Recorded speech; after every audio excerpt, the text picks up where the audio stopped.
back with another episode of the Pop Culture Cosmos. It's Gerald Glassford coming right back at you here from Pop Culture Cosmos, Game Source, Inside Sports Fantasy Football, and of course, the Lakers Fast Break. We truly appreciate everyone out there listening to all of our great shows. And if you can, please give us that 5-star review wherever you get your podcasts. Plus, also as well, if you could like, share, subscribe to get the latest notifications on when we go live on the air with the latest Pop Culture Cosmos, great interview, and so much more. So go ahead, please subscribe today.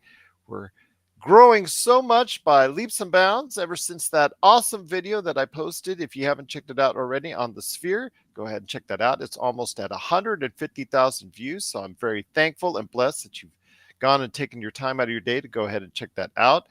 But again, for everyone out there, subscribe so you can hear the latest stuff that we do, whether it's the state of pro wrestling, the PCC multiverse, the Pop Culture Cosmos, whatever you can do to go ahead and support us. It's greatly appreciated. Plus also as well, popculturecosmos.wordpress.com. We still have a website. You can go ahead and check out my latest thoughts on AEW's Fight Forever. I plan to post sometime this week my thoughts and updates on the Marvel Cinematic Universe and where I rank all the movies in the Marvel Cinematic Universe, because Guardians of the Galaxy Volume 3 has debuted on Disney+. So now that everybody has had a chance to see it, go ahead and check out my thoughts this week right there. But also as well, you can go ahead and check out what we're doing today at, of course, Vampires and Vitae, of course, Wizards and Wine, and all the great stuff that we're doing, and the Happy Hoarder. Big shout out to Josh Peterson, who had to step out today because he's selling all of his great collectibles this weekend at the Bell County Comic-Con. So wish him well on that. But yes, if you could go ahead and support everything that we do, including all of our social media and our great radio stations that play our show, it is sincerely appreciated. But it wouldn't be a Pop Culture Cosmos without a good friend indeed. I know it's not Friday, everyone, or the weekend. It's actually switching places. It's almost like Freaky Friday all over again. So I had Josh appear on a PC Multiverse recently. Now I have Melinda here. She is our fantastic hostess with the mostest of everything that we do in tabletop RPG with Vampires and Vitae, and of course also as well Wizards and Wine with Wild Beyond the Witchlight, and everything that she does here indeed. It is Melinda Barkhouse Ross. And Melinda, thank you for coming on such short notice, because I know, of course, our good friend Josh Peterson has up to his ears in Pokemon and Pops at the Bell County Comic-Con. So I appreciate you stepping in. We're going to talk about a lot of good things here going on in pop culture. Yeah, for sure. And it's my pleasure. We just happened to be dark today for Vampires and Vitae. One of the cast members had some real life stuff that he had to take care of. And we're at a pivotal point between the first arc and kicking off the second. So we didn't want to have a character absent. So we're dark for today. But we'll be back next weekend. I did hear last week's episode, so I'm on pins and needles. What's going to go on? We hear, so we'll go ahead. Oh man, indeed. So go ahead and check it out. To catch up, if you have not yet already, at Vampires and Vitae on YouTube or Vampires and Vitae wherever you get your podcasts. But it's going to be a great episode. We're going to be talking the weekend box office. We're going to be talking conventions galore. And the thing is, everybody talks about all the Comic-Cons and all the, CES and back when the day E3 and all that good stuff. Well, this weekend, this past couple weeks has been a great time for a bunch of mid-level pop culture conventions. So we'll go ahead and talk about that on today's show. Also as well, I know we've only touched on it on some shows in the past, but we've got to go ahead and talk more detail, because the Eras Tour with Taylor Swift has exploded across the galaxy. We will go ahead deep into our thoughts on the Eras Tour and basically talk about and ask, is this the greatest concert tour of all time? So we'll go ahead and talk about that. And of course, Star Trek Strange New Worlds, doing all these sorts of crazy things. I didn't give Melinda a late night message asking what the heck is going on this time around with the latest episode of Star Trek Strange New Worlds, because I was too busy singing. Yeah. Why? Because the first musical episode ever happened on Star Trek Strange New Worlds, so I have thoughts on that. And last but certainly not least, the director herself, Melinda Barkhouse Ross, will guide me through my first real voiceover. Actually, I've done voiceovers for our commercials and stuff for Pop Culture Cosmos and a ton of stuff like that, but it's my first real voiceover. So, in lieu of the strike, and I apologize to the WGA and the SAG after people out there, but I'm going to be doing my shot at voice acting on today's show as well. But first, my friend, are you pink enough? Because it's been pink now for the past 3 weeks, and Barbie has exploded onto the world landscape when it comes to the box office. And after another really strong hold, my friend, Barbie, by all estimates, by the end of this weekend, will have amassed over $1.03 billion. So it's essentially $1 billion. So Barbie is now a billionaire in that billionaires club, something that when Margot Robbie first pitched a Barbie movie, said that's what the potential could be, but even she didn't believe that actually, you know, it's stuff you say to execs, but Yeah. you know, she had no idea it actually would actually get that far. But it has now happened, and the movie is now $1 billion in the rich. Your thoughts on Barbie as it crosses the $1 billion mark this It weekend? is a pink runaway freight train, and I expect it's going to be at the top of the box office for another couple, maybe even another few weeks. It just seems to be one of those movies that even if you're not a Barbie fan, there's so much buzz and hype around it that you're willing to go check it out at the theaters just to say that you've seen it, so you can also be included in those water cooler conversations at work. I agree with you, my friend, and I think the key thing is here with since the Meg 2 with poor reviews, it came in second here domestically. The DC slate as of late has underperformed greatly for the most part, and because of that, I don't have very much confidence in the Blue Beetle, a movie that actually was only supposed to be meant for a Max. It was only supposed to be meant to go on Max, but Warner Brothers execs thought so highly of it they made it and turned it into a box office release. But I still, even though the lead actor does a great job in Cobra Kai, I still don't. Yeah, with the way DC's been performing as of late, I think people will still see this as DOA because of what's going on with the future for DC with James Gunn and all that. So I think that Blue Beetle is probably not going to be able to break that chain that Barbie has had on the whole for what's going on with the box office. So you could be very well right. Barbie could dominate the rest of August at the very least. Yeah, I just don't see anything coming down the pipe that is going to have the steam to kind of take Barbie out, really. And it's weird because you have this great juggernaut in Barbie. I don't think it'll reach 2 billion. I think it's lost enough momentum where if 2 billion may be out of the realm of possibility.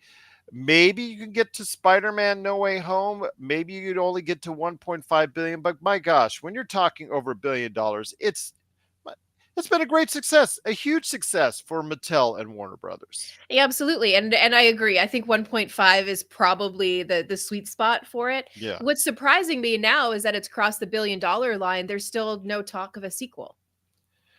And part of the reason I heard, as far as reports say, that there's a possibility that all three of the main individuals involved, Ryan Gosling, Margot Robbie, and of course, director, the first female director to ever helm a $1 billion hit, Greta Gerwig, Hmm. do not have contracts for said sequel, which Yeah. is so mind-numbingly stupid for all sense purposes that you don't have that in a contract for that kind of option just on the sheer chance that it goes is that successful. That just blows me away that happened. Well, it just goes to show you that you should never underestimate a Barbie. Absolutely. I agree with you on that. Mm, And Oppenheimer is well on its way to $500 million itself. The Barbenheimer concept has worked really, really well. really has. That took a life on its own. Hmm. And I understand it was kind of a marketing ploy eventually that they worked together on it, but it is something that it got a life of its own and has worked out really well for both of those movies. Yeah, absolutely. And so clever. So, like, as soon as it became a meme, and then they agreed, and they were like, "Yes, let's officially talk about promoting the films this way." I thought it was just genius. I don't understand the pushback that you get sometimes on stuff like that, where you find like a grassroots kind of marketing scheme that you can use, and there's pushback on it. This time Mhm. they embraced it, and look what's happened. Both movies A- have done fantastic. Absolutely. And you and Mm, I, like you said, have seen it before as far as pushback against something that could go viral and that is going viral. yeah. And it was very smart of everyone involved to go ahead and do that. Although, of course, there was some pushback earlier this week in regards to some very insensitive tweets to the country of Japan, where the Barbenheimer tweets got out of hand, and they had to apologize for it. But before then, for the most part, Barbenheimer has worked very well. And regarding those circumstances, again, when you talk about a movie for Barbie, which is on one end of the spectrum, and then you talk about Oppenheimer, where it is dealing with something on the other end of the spectrum. Yeah. It's interesting how all this has played out and how so many people have embraced the Barbenheimer concept. Respectfully, I understand outside of the Japanese and Asian markets, I understand why that could possibly be the case, not the case, excuse me. So, but outside of that, in the US, Canada, UK, South America, where they are embracing it, I'm really glad to see that this Barbenheimer concept has worked well. Yeah, and it's just it's clever when you start to see companies in, like I said, kind of embracing stuff that has started at grassroots. And yeah, you know what, let's go ahead and make this a thing. And I think because the two movies are polar opposites of each other, I think that's why it worked. I think Mhm. if you had like two superhero movies that were trying to do the same thing and there was no crossover in the actual films, I don't think it would work as well. I think the I, subjects would be too close, but these are so polar opposite that it's funny.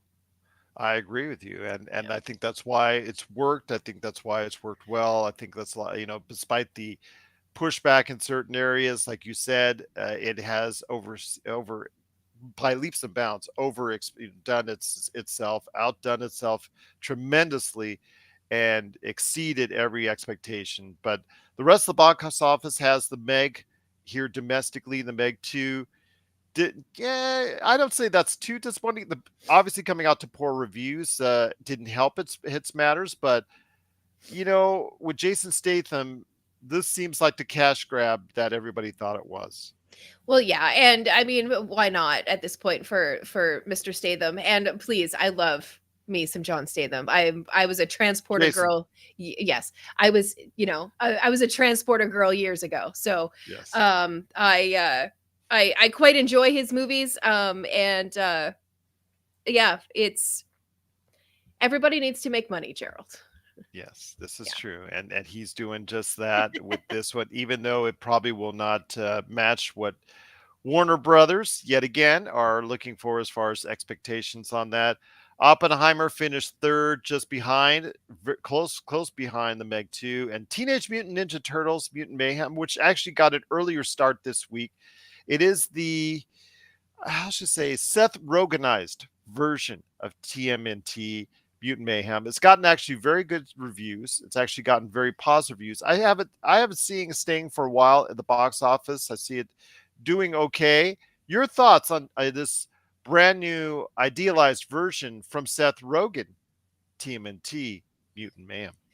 Well, I think if we have the yellow one piece suit that April O'Neil wore back in the day, then I think the movies would be fine. But without that particular suit, I think you're missing a big piece of the recipe. The yellow, the yellow one piece. She could probably think it's the best movie in the world, TMNT Mutant Mayhem. Yeah. But as long as it does not have the yellow one piece, where's the camera overhead? As far as if you remember that as Honestly, well. I love that shtick from the original cartoon. So yeah, I don't know if that's the case. I don't think it is. I highly doubt that it is, but it would be really funny if it was. So, what are your thoughts out there on what's going on in the box office? Right now there's still some good numbers, but unfortunately, right now coming up in the near future, it's not looking as good. Do you see any movie out there supplanting Barbie for the rest of this month? Please let us know your thoughts. Popculturecosmos at yahoo.com. Well, my friend, there's still much more to talk about on today's program. There's a lot of cool conventions that hopefully people got to in the past couple of weeks. A Final Fantasy convention here in town that celebrated Xbox finally getting Final Fantasy 14 10 years after its release. Better late than never because, PlayStation had a nice tight grip on it. Now, if we could only get Final Fantasy 16 on the Mm, Xbox, that would be great. But obviously, that's a very contentious point when it comes to PlayStation and all that.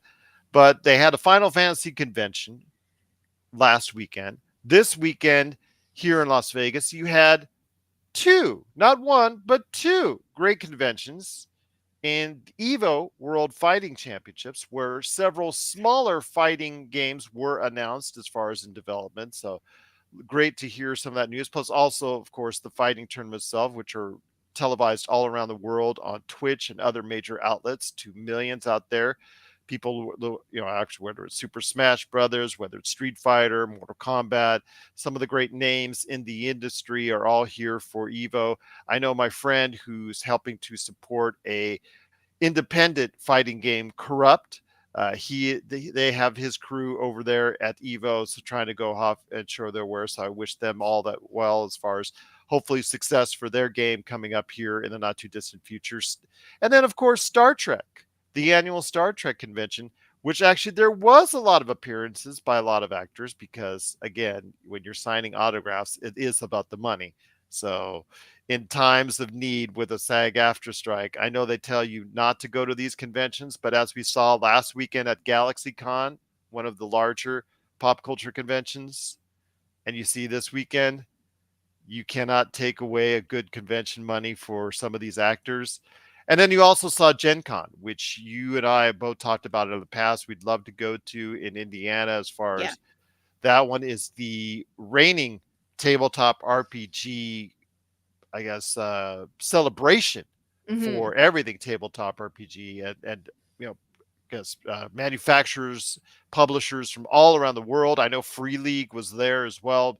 Everybody from all around the world was showing off their wares in the realm of tabletop RPG. So I ask you, my friend, before we go into real detail on some of the stuff, your thoughts on the fact that these conventions, now that the coronavirus is not fully behind us, but somewhat behind us, can now thrive in a area in a time where maybe some of these other conventions in the past maybe couldn't have. Yeah, it's really good to see. I like that the convention circuit is starting to bounce back. Mhm. Particularly for like nerd and geek culture. Um, I don't know a lot about construction conventions, for example, but I'm just glad to see There's these a back. major one here in town that happens right after CES that, yeah, Yeah, absolutely. You'll see all the cranes and the bulldozers, yeah, the latest ones. They always put that in the front of the convention center. And yeah. yeah, It's a it different takes look for the strip for sure for a few days. it's so weird because it goes from CES to that in a matter of a short time. So it's very Yeah. weird how they pull it off each and every year. But go ahead, my friend. My apologies. Yeah, no, it's okay. But yeah, no, I'm glad to see that things are starting to get back to like normal when it comes to these conventions. They really are important. They're important for fans of all of the things that show up at the conventions. But I think it's just as important, as you said, particularly for Gen Con, where you have some of the more independent publishers who are able to go and talk about hitting your target demographic. I mean, the people who are going to go to Gen Con are people who play RPGs or they produce RPGs or they help to market RPGs. It really is kind of a best place to be for anyone who wants to be or is involved in the RPG circuit. And Mhm. it's definitely something that I have aspirations for both Vampires and Vitae and Wizards and Wine to eventually get a chance to go and check things out. We talked about it for this year, but it just didn't feel correct for this year. Well, So we're gonna get you press passes. You yeah, gotta, I'll we're get you. I'll get you there. If you can find a way to get, if you can get Robbie Ross, your mhm, awesome husband, to go ahead, get you in the car or get you in the plane, yeah. fly over there. I'll get you press passes for it. They've been very gracious to me about doing or during the pandemic about getting, that I got from them virtual press passes. So they've been very gracious to me, so I'll see what I can do to go ahead and help out. Yeah. Oh, fantastic. But yeah, that's definitely like the star of the calendar year for people who are into tabletop RPGs. The Star Trek conventions and stuff like that are, I'm not going to I know almost said second tier, and I don't mean second tier, but in terms of like the importance of things that I need to check out and things that I think will help our podcast and stuff like that, Gen Con obviously is number one. But when you're talking Star Trek and it's right here in this town, then it's almost too easy to go to. It was just a little cost prohibitive for us this year to actually go and I attend. told you I'd go and try and get you passes there too, young lady. Yeah, but it just if I go, I really want to be able to go as a fan. And if you did get me Not press interview any passes, of them? well, I mean, but that's just it, right? If I did go and I just wanted to be a fan and I just wanted to kind of geek out and spend too much money and keep an eye out for Anson Mont the whole 3 days, then I would attend in a different mindset. If I have a press pass, I'm gonna go and I'm gonna work for the Okay. convention. Do you know what I Okay. mean? Yes, I know It's what you hard to mean. explain. But yeah, that's definitely one that I do want to go to as a fan before I cover it professionally, as for a podcast or for let's say I don't know, one of the radio stations that airs the show decided that they wanted somebody to go. I would happily go and represent that and be there to work. But going as Okay. a fan is a very different experience. Okay. All Yeah. right. Because they've also been very gracious to me in the past. So I wanted to go ahead and make sure you know that I will try to do my very best. If you decide to change your mind and you want that exclusive interview with Anson Mount, and Yes. you can go ahead and let me know. We'll see what we can get done for you. But it is, of course, right now, again, some great conventions happening this weekend as we're talking Star Trek, Gen Con, Evo. Now, when it comes to Evo, again, this is probably the biggest by a slight margin of the three. It wasn't at one time. It was Right. actually, I remember going when it was just in the side of a Caesar's Palace Convention Center. It was one room, and there you go. But I know that the Evo World Fighting Championships have evolved, especially as the fighting games world has evolved into something much more bigger in the era of Twitch. Right. In the era of Twitch, it has become something much more valuable, something much larger in scope and scale. So this weekend, obviously, with what's going on, you have millions of people as of right now. I clicked over to Twitch, and there it is right there. Millions of people watching Evo and World Fighting Championships as far as seeing it, just because the fighting genre in games, it's a great visual concept because you don't Hmm. necessarily have to sit and watch Melinda or Gerald play through a game for 20 hours. Let's say like Starfield next month. If I decide to stream that, you're going to be watching me play a game for hours and hours upon, as far as on top of each other, just watching and watching and watching. With a fighting genre, you can watch a match and it takes 30 seconds, 30 to 45 seconds, and Yeah. you're done. So it's very easy consumption. So it was well suited for the Twitch era as being something that got elevated because of it. Yeah, absolutely. And for all of those reasons. Not everybody, too much to my chagrin, is into long format um entertainment and content. So not everybody wants to sit at their computer and watch a show for 2.5 to 4 hours. Yeah. And I assume that that's the same for streaming. I'm sure that there are people who do enjoy that, and thank goodness that there are. But yeah, no, if you can give me bite-sized stuff and I can jump in and out and I don't have to feel like I've missed 4 hours worth of commentary leading up to this thing happening in the game, then fantastic. I like it Okay. when I can pop in and out. That's great. And they have, just worldwide sponsorships now, national sponsorships.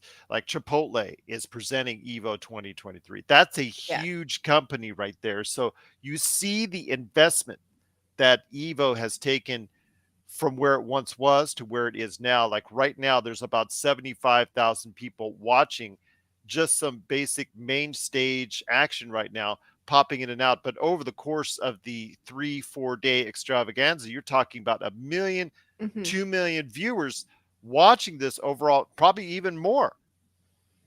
Yeah, for sure. And it's great brand recognition, and it's good branding as well for brands who that are already I mean, who are already, I don't know what I'm trying to say. I'm sorry. Um but it's great for brands who are already familiar to the gaming world. Does that make sense? Like Yeah. it's not out of the question for people even who are doing like a longer format game like a tabletop RPG to have that break, have some snacks, have something to eat, and certainly Chipotle would fit that bill. So it makes sense for them to market with this particular convention. It's smart. Absolutely. And even Gen Con has been live on Twitch with several channels going on. So they're going into detail on Twitch, and just the way that we're able to go ahead and just send out this information on these great conventions. Again, these are mid-tier conventions Mhm. that are just below the Comic Cons. They're just below the E3s. Well, back when E3 was E3, they're just below Gamescom coming up overseas in Germany. They're just below that stature, but they're still thriving conventions with the fact that they have now influence in the marketplace later on. Now, in as far as announcements at Evo, people are debuting their games or debuting their developed games or games in development at Evo. Gen Con, Gen Con is a major place for tabletop RPG Mhm. publishers to announce what is upcoming in the future of tabletop RPG.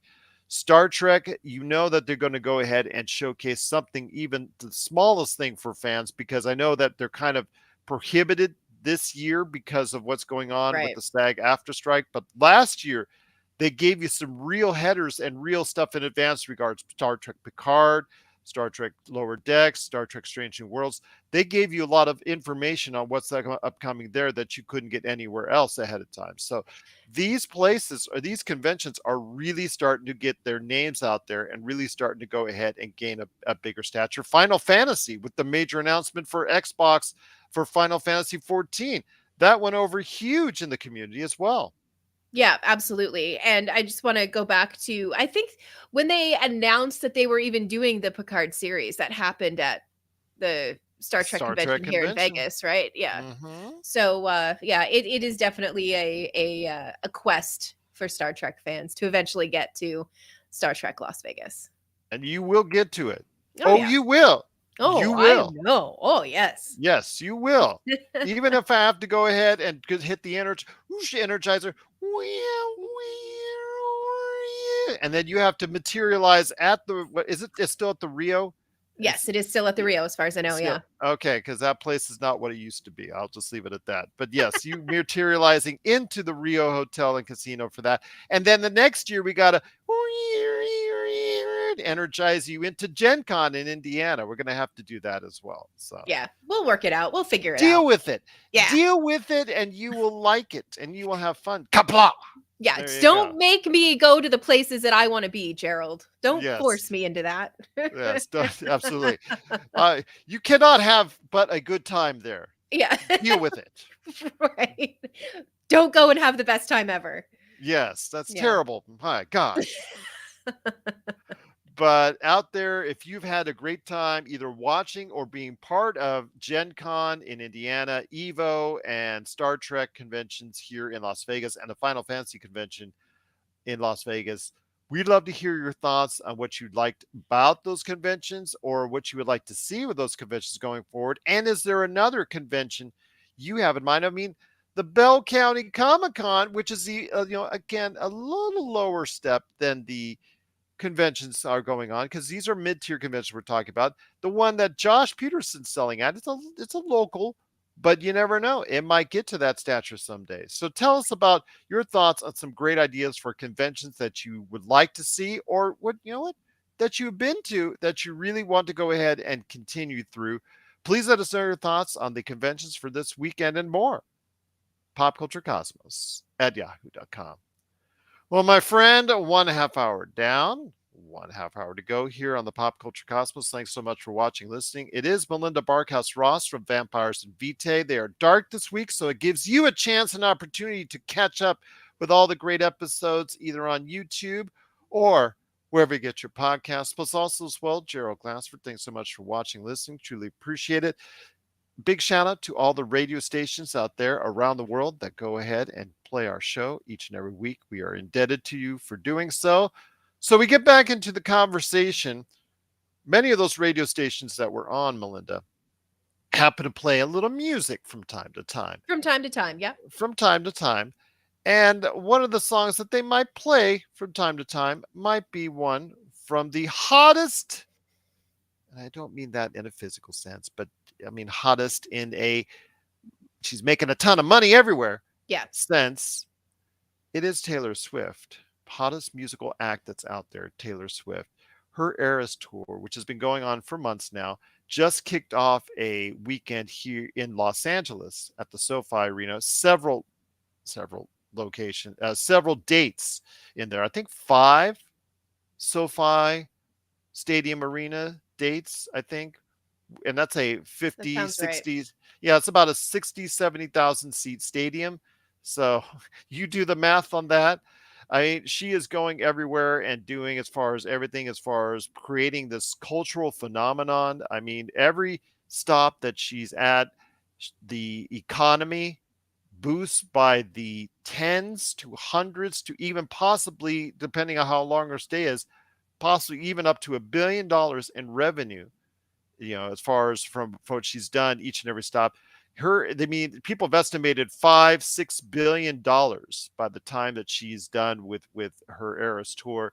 She recently rewarded everyone as far as on the staffs, as far as at all the venues that she's worked, especially the truck drivers, a huge amount of cash. I thought that was classic. I've never seen any musical act do that before, and I thought that was just a huge classy act. Much kudos to her for doing that. Especially these truck drivers who are driving these large sets for hours on end from one side of the country to another. She just announced a extension of her tour, which finally gets to your neck of the woods in Yeah. Canada, after Justin Trudeau, was begging online, please, can you consider coming to our great country of Canada? Well, she listened, and she's going to have several dates in Toronto. I don't know if that, his separation from his wife had anything to do with that, but Ooh, I the mean, I think, scandal. Can you imagine? Woo. yeah, I know. Tell me about that. But I'll need that's for another show. We don't Yeah. do that side of pop culture, Yeah. that's for sure. But I will say though that she is going extended her tour to several dates in the U.S. and also Toronto. Yeah. The interesting parts is I think when she did some shows in Northern California, I believe the seismic activity from "Shake It Off" when she's singing it and the audience just enjoying it and following along is such that it registers as a small earthquake, which is just, amazing. So everything that you can say about her as an entertainer, it's just tremendous. But this is the concert event of the year by far. This most likely be the highest grossing concert tour of all time. And I want to hear your thoughts. Is this, when it comes, I'm not talking about the concert one venue event. We're not Right. talking about it because Woodstock will always have its cultural place in history. So I know that took place over the course of a few days. There's the the USA, not the USA, but the Feed the Hungry, Yeah. the Farm concert Aid of and all the of that. Yeah. Farm Aid, yes, the one in UK. Hmm. Those in the 80s, those were impacting for different reasons. But do you find this tour to be the most, I guess, iconic tour of all time? Do you think this is the greatest rock and roll tour of all time? Music tour, I should say music tour. I'll Yeah, put it. when you put rock and roll on there, then Yeah, that kind of pop paints it a little music bit tour. different. Yeah, just But how about music in general? Music in yeah, general. I think it's completely fair to call it a cultural phenomenon. Mhm. The and for a lot of the points that you've just made, every stop that she makes with this tour, revenues for everything through the city that she's in seems to go through the roof. And it's still, a lot of places like hotels and the tourism industry and stuff are still trying to recover from COVID. And a stop from the Taylor Swift tour seems to be putting some really nice, like, antibiotic ointment on some of those wounds that are left over from COVID. So I do think that it's been really interesting to sit back and watch, because we went from the Ticketmaster, right? Yes, the Yeah, Ticketmaster scandal. that whole thing, yeah. But look at I how like she's him. responded. Like, the concert itself is something like 3.5 hours or 3 hours or something Yes. like that. She performs like 30 or 40 songs or something like that through the duration of the show. That's So, incredible. That's to me like yeah, Bruce. That's to me like Bruce Springsteen, like, because Bruce Springsteen has always been known. He'll sometimes stay up there for 5, 6 hours. If you heard all the stories, and he's yeah, always made sure that he gives you every fan worth their money. And these tickets are going. They're not cheap. They're no. going several $100s to thousands of dollars in Hmm. some cases, tens of thousands of dollars on the secondhand market. So she's giving you every penny, and that's why people are loving it even more. Yeah, and it was, but that's what I mean. That's her response to it. Like, she didn't really, at least I don't remember her coming out and disparaging Ticketmaster or anything like that. She just dealt with it. She's like, okay, Oh, the if government dealt with that. That's oh for yeah, sure. the government certainly did. They definitely had their thoughts on it. But she looked at it and she said, okay, so now I have to put together a show that people are going to dig and be happy that they came to see, that they paid multiple thousands of dollars for these tickets unexpectedly, because that's not what my ticket price was supposed to be. And her response to it, I think, has been very well handled. Her PR people, top tier. And then we've known for a long time that Taylor Swift is generous. I mean, her connection with her fans, even on Tumblr, where she was hand delivering Christmas presents to some of her fans that she followed or that she watched on Tumblr, and stuff like that. We've known for a long time that Taylor can be very generous, particularly with her fans. But now we're seeing it on a much more widespread kind of level, and Yes. it's huge, it's massive. And I mean, we know that Taylor is making money hand over fist with this tour. And a lot of people are kind of griping about that. Sure, she gave away 55 million, but she's making 200 million.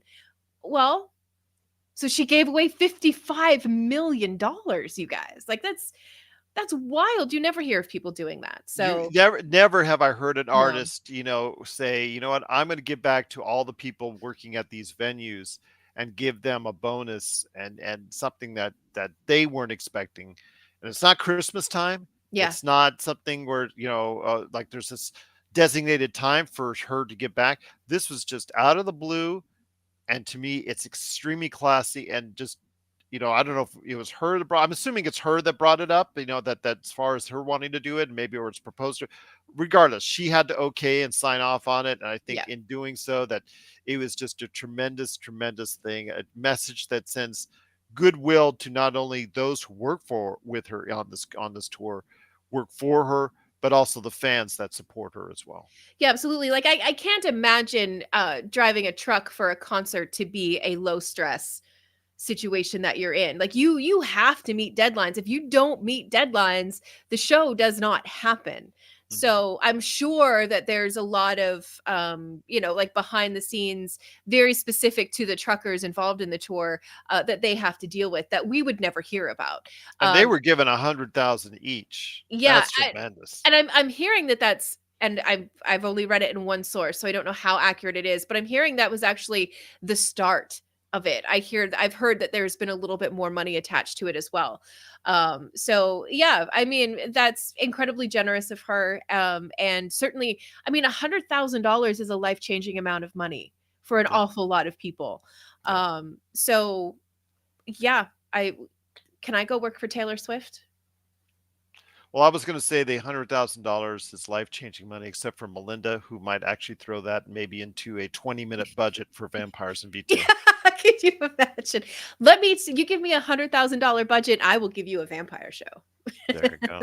Absolutely, indeed. And might be reading for a show from Yeah. Melinda here upcoming in the Mhm. next few minutes. But We want to hear your thoughts on the Eras Tour. Is it the biggest, largest, and most monumental popular music tour of all time? I think that's probably the best way I can say it. I think it is. As much as I want to say the Beatles coming to America was influential. Not only, well, at that time it was grossing, financial records at that time because they were playing in stadiums too, similar to what she is, but not not extended shows, not a series of stadium shows like she was, but I think culturally, it's the problem. Before we go ahead and finish out this segment, Mhm. culturally, how do you think it compares to something like when the Beatles came to America, or Elvis on tour, or let's say the Grateful Dead, who, as far as on tour, their tours were well known. These tours that have been monumental over the course of our decades, Michael Jackson when he went on tour with the Thriller tour. I mean, put this in perspective. It will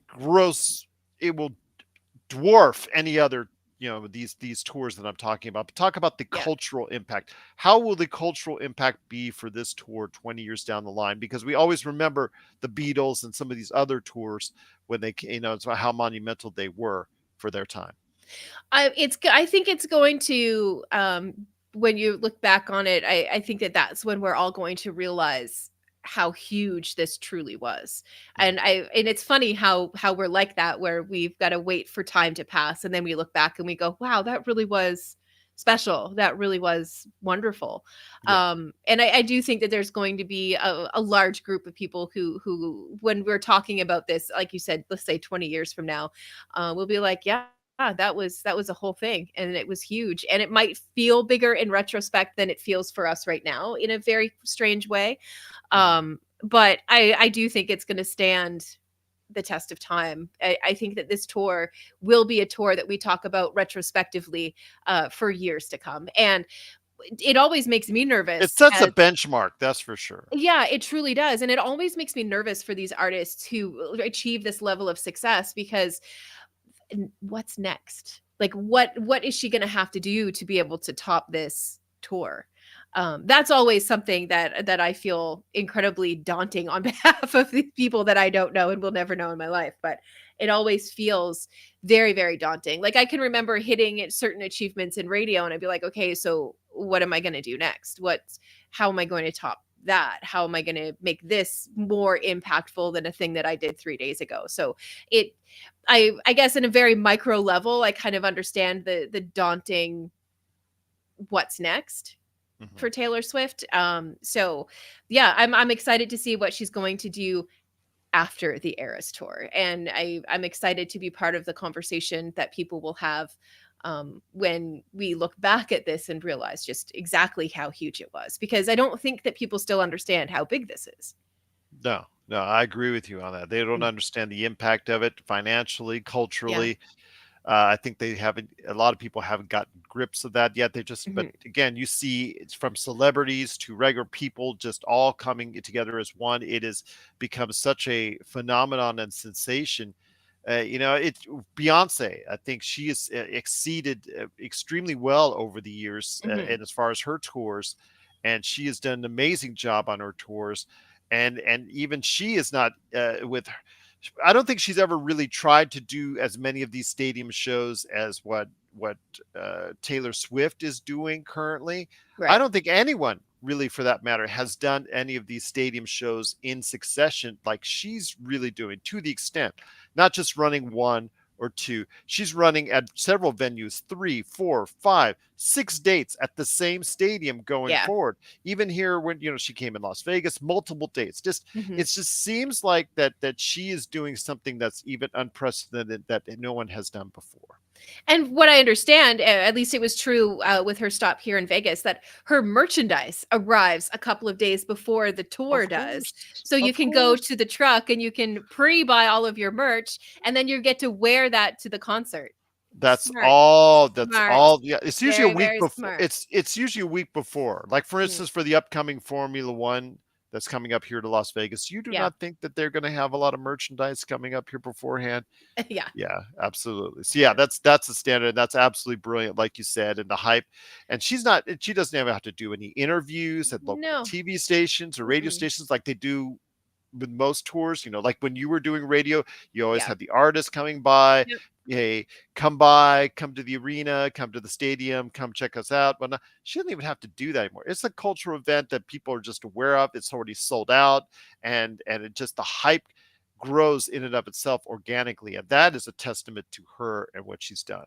For sure. I mean, you have the tens of thousands of people inside these venues, but you also have tens of thousands of people outside of the venues who just want to be close to the venue during Yes, the show. Like that is something. That is powerful. that is something indeed. Hmm. Well, we want to definitely hear your thoughts on the Eras Tour. Is this the most monumental tour in pop history? We'd love to hear your thoughts. Popculturecosmos@yahoo.com. Well, before we get to my reading here by, Hmm. as far as what the director has for me, we talked about Star Trek and the convention, of course, this past weekend. And if you would have talked to Anson Mount this weekend, I would have texted you to please ask him about his singing, Yeah. because this past week was a first in Star Trek history. Never has a full episode been devoted to music and to singing, where there was a whole episode structured out like a musical.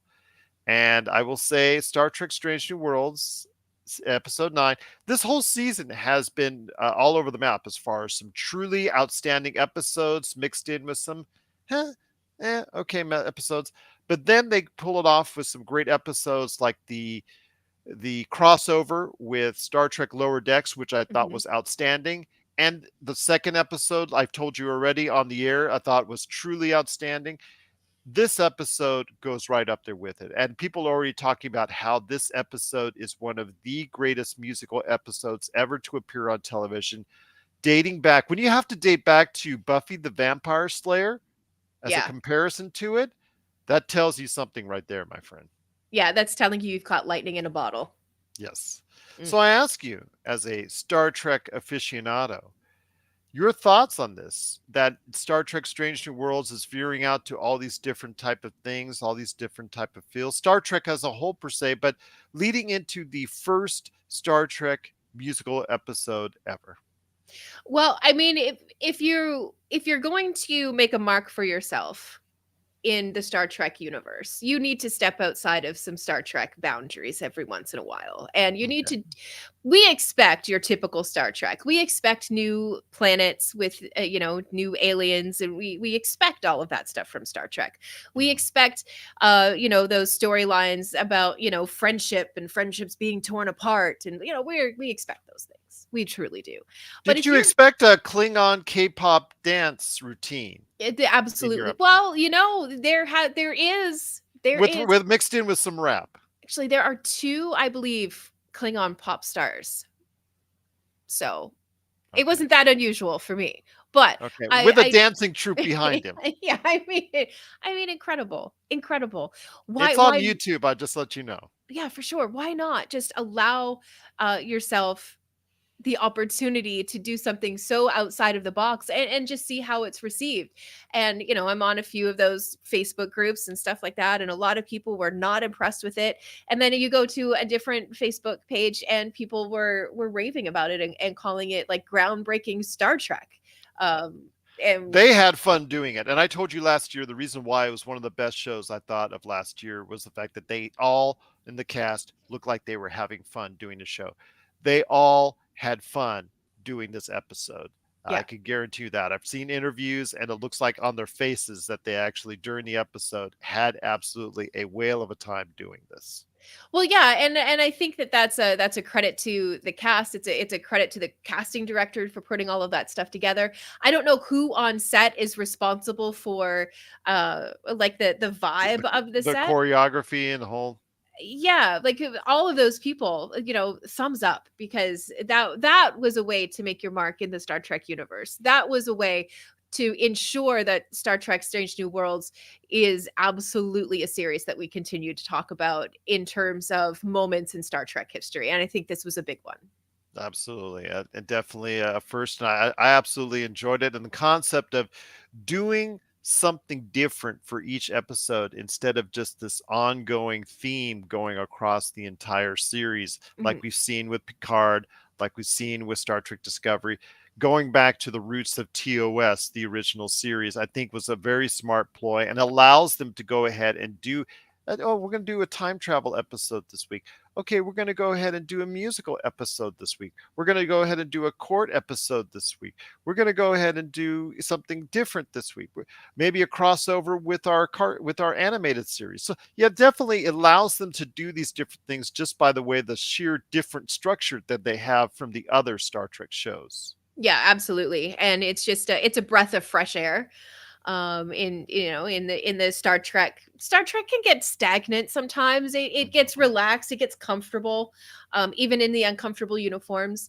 And you turn on Star Trek and for more or less know what you're going to see. With Strange New Worlds, you understand that you're watching Star Trek. It feels like Star Trek, but it has given it this infusion of new ideas and kind of different directions than we typically see. And I think it's wonderful. And hopefully it will create a balance of people like yourself and myself that have watched Star Trek over the years that know what we want to get and know what we want to see when it comes to Star Trek and then still enjoy it. But it creates a new audience, a larger audience. Because I've told Yeah. you, and I've talked to Josh about this as well, about it having a ceiling. Star Trek has a ceiling in pop culture that has just not been able to break through, and that's why they've never had really a super hit movie, or they've never really had a platform of success in regards to a huge ratings hit on broadcast television. And that's part of the reason why, because people have a certain expectation of what Star Trek is. So I'm glad that Star Trek Strange New Worlds is breaking those expectations and doing something different, and for the most part it's working. Yeah, it's innovative in the Star Trek universe, and that innovation is very much needed. And we talked about the argument over whether or not Star Trek truly has that cap, and what they can do to break through it. And I said, Star Trek needs to sell itself as not your daddy's Star Trek, and that feels a little bit like what Strange New Worlds is kind of dabbling into, with just trying these different things and seeing if it works and seeing if it's going to be accepted. So, what are your thoughts out there on the latest episode from Star Trek Strange New Worlds? It is a first for Star Trek, and that is a episode totally devoted to singing, song, and musical, a Star Trek musical, as it were.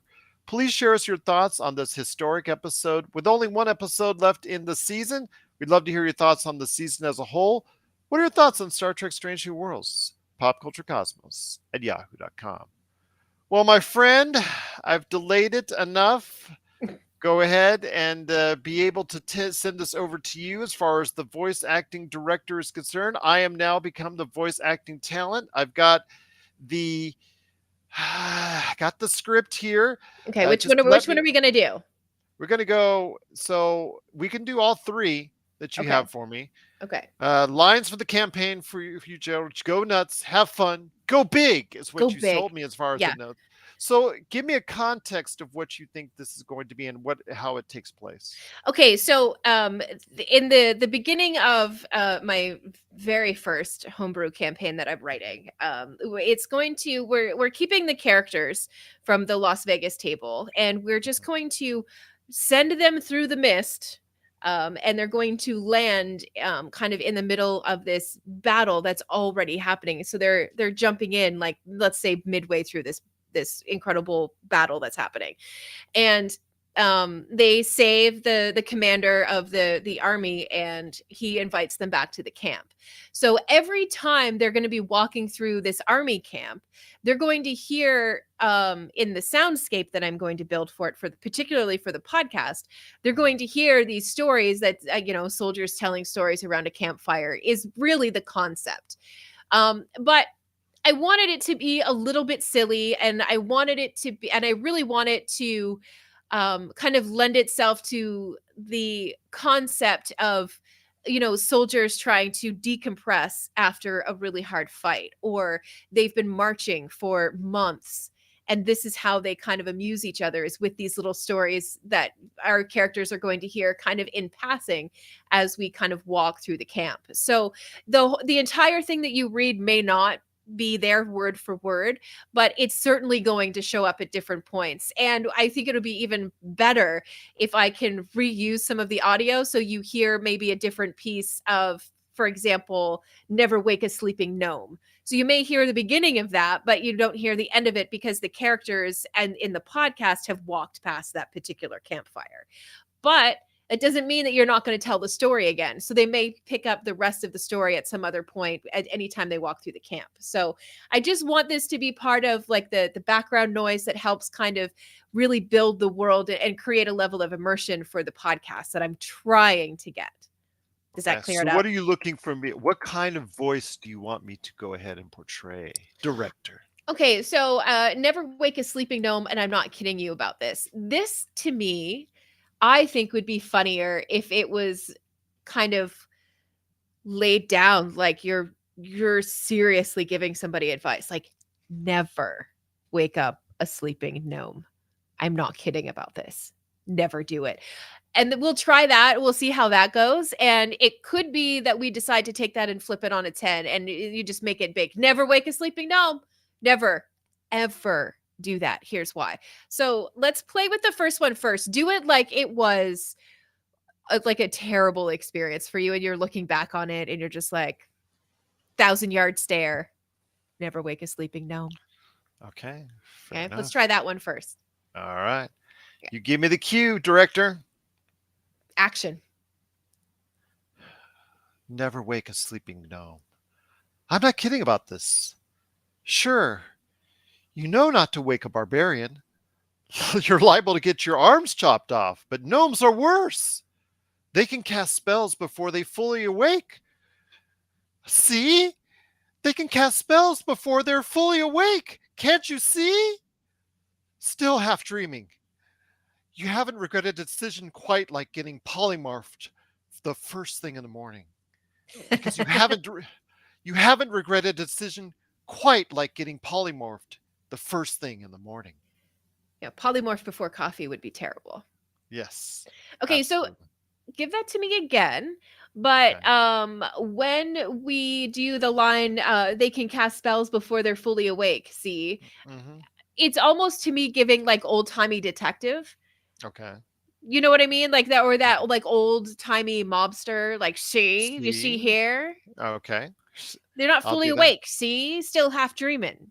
That kind of, good. Yeah, try that. Never wake a sleeping gnome. I'm not kidding about this. Sure, you know not to wake a barbarian because he's liable to get your arms chopped off. I think, let me go ahead and try that again. Okay. I'm going to go. Never wake a sleeping gnome. I'm not kidding about this. Sure, you know not to wake a barbarian because you're liable to get your arms chopped off. But gnomes are worse. They can cast spells before they're fully awake, see? Still half dreaming. You haven't regretted a decision quite like getting polymorphed the first thing in the morning. I loved it. That was really good. Now do it and like throw in every like cheesy thing that you can think of. Like go to the extreme with it, and then we'll do another take where we pull it back in, and I think that will be the winner. So make this one as big as you can make it. Like just go full ham. There we go. Okay. Never wake a sleeping gnome. I'm not kidding about this. Sure, you know not to wake a barbarian because you're liable to get your arms chopped off. Chop, chop, chop, chop, chop, chop, chop. But gnomes are worse. They can cast spells before they're fully awake, you see? But I'm still half dreaming. You haven't regretted a decision quite like getting polymorphed. You haven't regretted a decision quite like getting polymorphed in the first thing in the morning. Okay. Now we're going to switch back to like a more subtle. Okay. And what that should do is it should give you a point kind of in between both of them. And I think that's where we want to be. I think that's the pocket. Okay, fair enough. Okay. Never wake a sleeping gnome. I'm not kidding about this. Sure, you know not to wake a barbarian because you're liable to get your arms chopped off. But gnomes are worse. They can cast spells before they're fully awake, see? But they're still half dreaming. You haven't regretted a decision quite like getting polymorphed the first thing in the morning. Brilliant. I wouldn't change anything about that. All right. I would hit publish on that. All right. Good. Okay. So what's next, director? It took us 9 days to find that phylactery, and we should explain a phylactery for people who aren't familiar with D&D and RPGs and stuff. A phylactery is a wizard can become an undead creature called a lich, and a lich. It's a pretty gruesome process to become one, and a phylactery is kind of where you keep your life essence. People just call it a heart or whatever, but it's a life essence that they keep in this very special container called a phylactery. So that's what this is about. All right. See what we can do. All right. Here goes nothing. Took us 9 days to find that phylactery. The lich was pretty pissed when we showed him it. That was the 4th time we killed that ancient relic disguised as a man, but that was the first time any of us saw fear in an undead's eyes. Ooh, that's a good one. It was really good. Give it to me, but can you sound more like incredulous on that last? It was the first time any of us saw fear in an undead's eyes. Okay. Yeah. Here we go. Okay. Took us 9 days to find that phylactery. The lich was pretty pissed when we showed it to him. I'm going to start that again. I didn't like that. Okay. Took us 9 days to find that phylactery. The lich was pretty pissed when we showed him it. That was the 4th time we killed that ancient relic disguised as a man, but that was the first time any of us saw fear in an undead's eyes. Yeah. Good. If you just smooth out that middle line, then we're good on that. All right, we're going to try one more time here. Okay. It took us 9 days to find that phylactery. The lich was pretty pissed when we showed him it. That was the 4th time we killed that ancient relic disguised as a man, but that was the first time, any of us saw fear in an undead's eyes.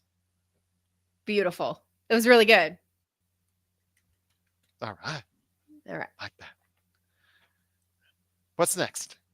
There we were, trapped on a bridge between harpies and the 4-armed pirate gorillas. I see it now.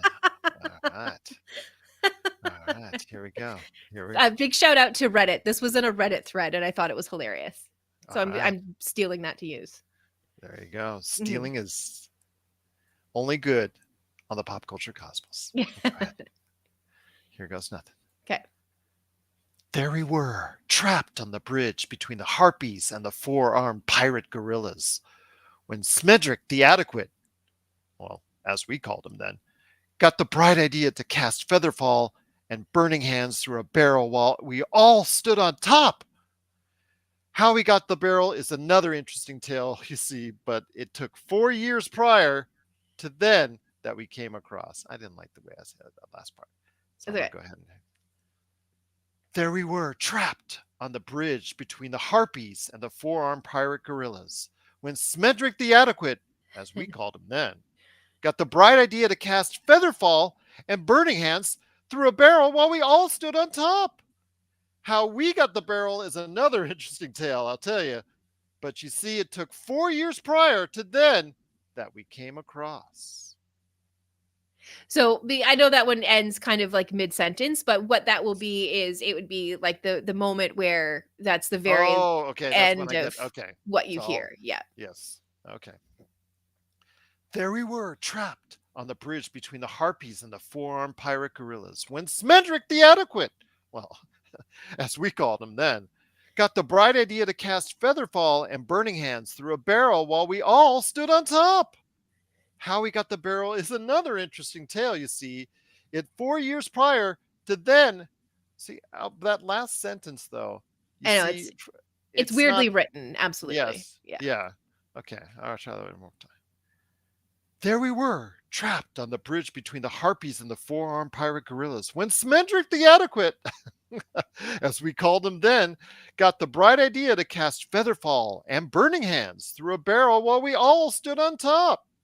How he got the barrel is another interesting tale. You see, it's 4 years prior to then that we came across. Perfect. I love it. All right. So there you go. Yeah, I mean, with this, as the podcast will release for the homebrew campaign, I'm going to spend a lot of time really building soundscapes behind it. So you're going to hear footprints and fires and the sounds of blacksmiths and all of that kind of stuff. So I think this will just kind of help really round out that audio, and it will really make it feel like they're actually in this location with this army camp. I'm really excited. Gosh, I hope it turns out the way that I hear it in my head. Well, I enjoyed it. I had a lot of fun. I appreciate the opportunity to go ahead and do it in such great detail. That's something I always want to do. Last time actually, I tried to think a project where I was Shaggy. I got to read a couple lines as Shaggy. Zoinks! Yeah. So yes, because I've always been told I was good Shaggy. Yep. But yeah, enjoyed it. And anything you need me to do on that end, let me know. But I thought it'd be interesting for our listeners to hear what it's like in the voice acting booth per se. But any last thoughts, director, before we head on out? Yeah, as soon as I have any of the audioscapes kind of built, I can share them with you here if you'd like. We can have the first look, and you can tell me if you feel that that is compelling the way that I put it together. So absolutely, you're how about always that? welcome to this. Is me channel is Sue channel, so you might, Yeah. you always know you can put stuff here. Absolutely, the invitation's always there for you and Josh. We're all in this together right here at the Pop Culture Cosmos. So, I should give Josh some lines. absolutely. I'll pass them on to you. Okay, All fair right. enough. Sounds good indeed. He thought he was going to have a time off. Yeah, can't do that. That's funny. So for Melinda Barkhouse Ross, this is Gerald Glassford. It's another beautiful day in paradise right here in the Pop Culture Cosmos. Voice acting, of course. We thank you for listening, especially to my voice acting. And here's hoping you have yourself a great